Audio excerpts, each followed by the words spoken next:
एखन अहाँ सब सुन रहल छी अमजद म्यूजिक की शानदार प्रस्तुति। डीजे मनीष रक्सौल बोलू ने ये छिनरो अपन भतार के की देवे।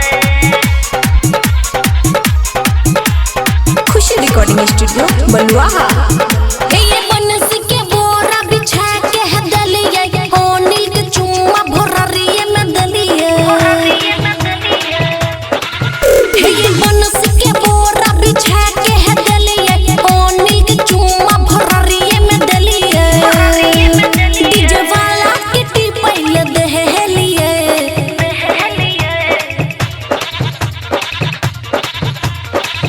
बोलू ने छिहत्तरो अपन भतार के की देवे।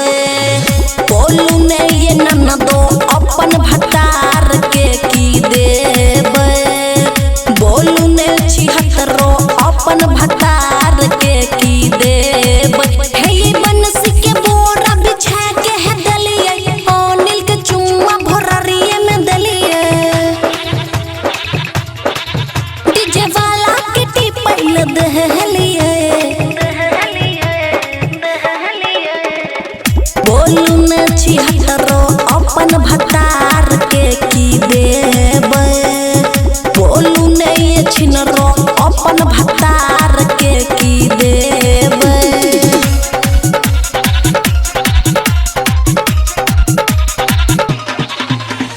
डीजे मनीष रक्सौल बोलू ने ये ननदो अपन भतार के की देवे।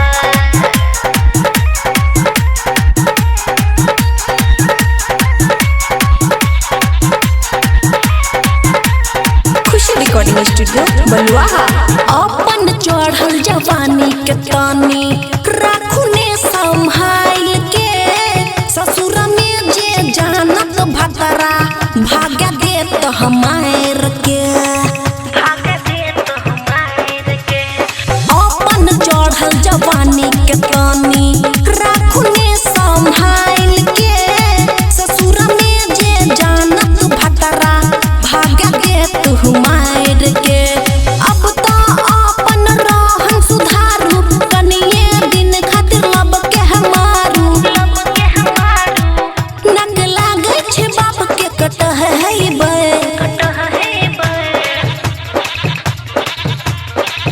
बोलू ने ये ननदो अपन भतार के की देवे। बोलू ने छिहत्तरो अपन भतार के की देवे। बोलू ने ये ननदो अपन भतार के की देवे।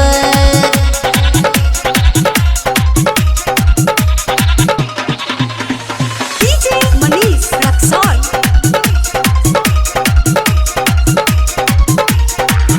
बोलू ने छिहत्तरो अपन भतार के की देवे। खुशी रिकॉर्डिंग स्टूडियो बलुआहा। रोजे रोजे नया सूट पिन्है छी सलवार ये। बोलू ने अहाँ केकरा पर एते करै छी सिंगार ये। रोजे रोजे नया सूट पिन्है छी सलवार ये। बोलू ने अहाँ केकरा पे एते करै छी सिंगार ये। राइटर बबुआ राहुल बेदर्दी रोजे न पैया हक चौहादी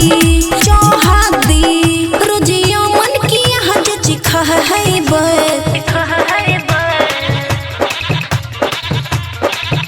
बोलू ने छिहत्तरो अपन भतार के की देवे।